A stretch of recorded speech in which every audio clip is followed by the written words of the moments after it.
आप अपने दाहिने हाथ को कभी नीचे के अंगों का स्पर्श न करें, कभी भी सर पर वस्त्र रख करके जप न करें, बिना माला पूरी हुए किसी से कोई बात न कर बैठे। जैसे आप माला कर रहे हैं तो ये ध्यान दीजिए कि दाहिना हाथ आपके कहीं कमर के नीचे के अंगों का स्पर्श तो नहीं किया। अगर किया है तो आप हाथ धोइए रज लगा के और पवित्र होकर फिर माला में हाथ डालें।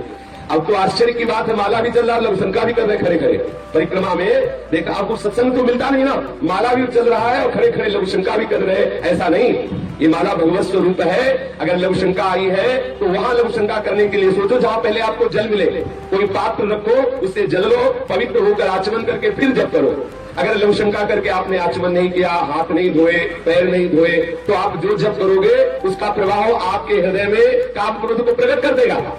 ये हम अपनी बात नहीं करें। चित्रकूट में मलभा गुफा में कुछ दिन रहे तो नीचे मंदाकिनी बहुत सुंदर सुंदर शोभा है चित्रकूट की, बड़ा निर्मल जल है, तो वहां रात्रि में भी हिरण करते थे चुपचाप एकांत में।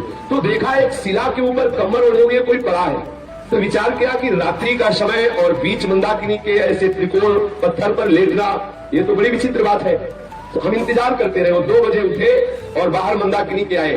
फिर हमने प्रणाम किया, देखा बड़ा तेजोमय स्वरूप, जेठ का महीना और मोटा कंबल ओढ़े। आश्चर्य की बात, जब लोग कपड़ा भी नहीं ओढ़ते उस समय कंबल ओढ़े हुए थे।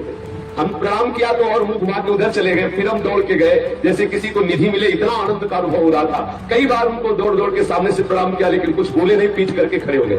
फिर पीछे से हमने कहा, महाराज जी हम शाम से आपका इंतजार कर रहे हैं, क्या आप हमसे एक बार भी नहीं बोलेंगे? अगर आप गुरुजन नहीं बोलेंगे तो हम जैसे अधमों का जीवन कैसे भगवत मार्ग में आगे बढ़ेगा? फिर वो बोले, उनकी दृष्टि पर ही इतना सुख मिला कि आपको क्या बताए, बड़ा आनंद का अनुभव हुआ। घबराहट सी एक अंदर हो रही थी, ऐसे सुख का अनुभव हो रहा। प्रणाम करके कहा, 1 मिनट महाराज जी बैठ जाइए, अब आपसे बात करना चाहते हूँ। बैठ गए कृपा करके। गले में तुलसी की कंठी थी, कोई तिलक नहीं था, एक लंगोटी थी और ऊपर से काला कंबल मोटा ओढ़े हुए थे। प्रार्थना की कि महाराज जी आप हमारे कल्याण के लिए कृपा करके कुछ बोल दीजिए। बस अपनी तरफ से बोले थे कि जो तुम्हें गुरु मंत्र मिला है पवित्र अवस्था में उसका जप कीजिए। अगर अपवित्र अवस्था में जप करोगे तो काम वेदना प्रकट हो जाएगी और असहनशीलता आ जाएगी आपके हृदय में। हमने कहा मंत्र जपने पर भी? बोले हाँ, यदि अपवित्र अवस्था में मंत्र जपा जाएगा तो काम वेदना प्रकट हो जाएगी और असहनशीलता आ जाएगी, अर्थात क्रोध प्रकट हो जाएगा। यद्यपि हमने ये बात कहीं पढ़ी नहीं है लेकिन उन महापुरुष के मुख से सुना वो वेदों से भी ज्यादा प्रमाणित है, क्योंकि उनका जीवन इतना मंगलमय और पवित्र।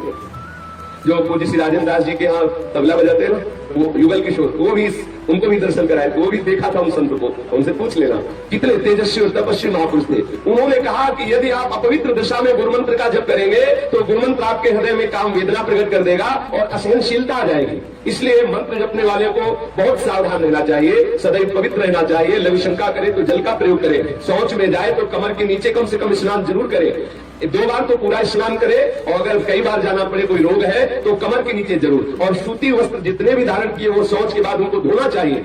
ऐसे नहीं है कि आप सब कपड़ा पहन के गए शौच में आए। बस कुछ लोग तो यहाँ दर्शन होता है ऐसे रज छूते हैं, ऐसे छू लिया और बस टोटी में ऐसे, ऐसा नहीं।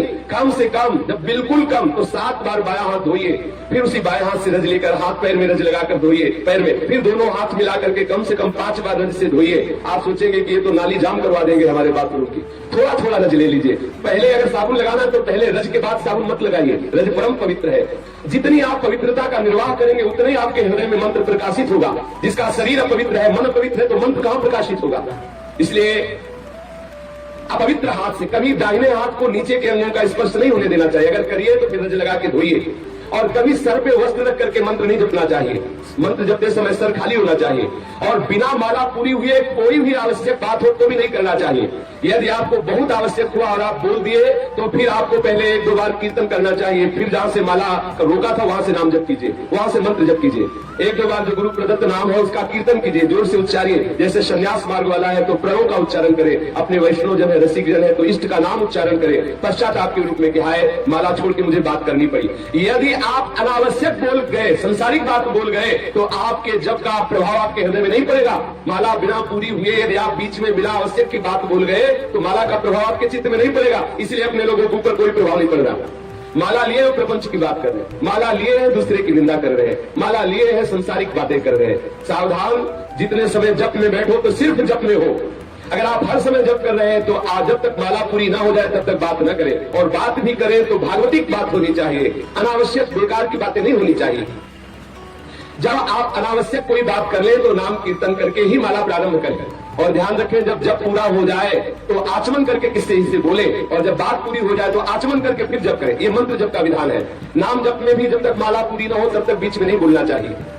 यदि जप करते समय आप अश्लील शब्द बोलेंगे, गंदे शब्द बोलेंगे, तो आपका जप हृदय में प्रकाशित नहीं होगा। यदि जप अपवित्र जगह में बैठ के करेंगे तो आपका मंत्र प्रकाशित हृदय में नहीं होगा। वृंदावन धाम में तो सब परम पावन है, कहीं भी बैठ के कर सकते हैं। जप करते समय यदि शौच या लघुशंका लगे तो कभी रोकना नहीं चाहिए। यदि रोकोगे तो शौच और लघुशंका का जप होगा, मंत्र का नहीं। इसलिए माला पूरी करके और पवित्र स्थान पे माला विराजमान करके, कई मालाएं यहां मिलती है, बोले माला थोड़ी छूट गई है। जानते हो, जिसका माला खो जाता है उसका आधा जप चला जाता है।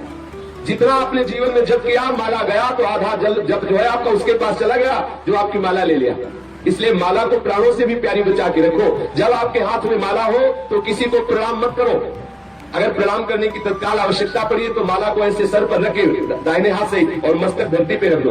अगर किसी के चरण स्पर्श कर रहे हैं आप दाहिने हाथ से तो फिर पहले हाथ धोइए तब माला में हाथ डालिए। ऐसे नहीं कि ऐसे माला निकाली, चरण छू लिए, फिर माला में कर लिए, ऐसा नहीं करना चाहिए। माला भगवत स्वरूप है, परम पवित्र है, उसको ऐसे अपवित्र भाव आप किसी के चरण छू के फिर माला में, ऐसा चरण छूने वाले को भी अपराध और छुआने वाले को भी अपराध लगता है। इसलिए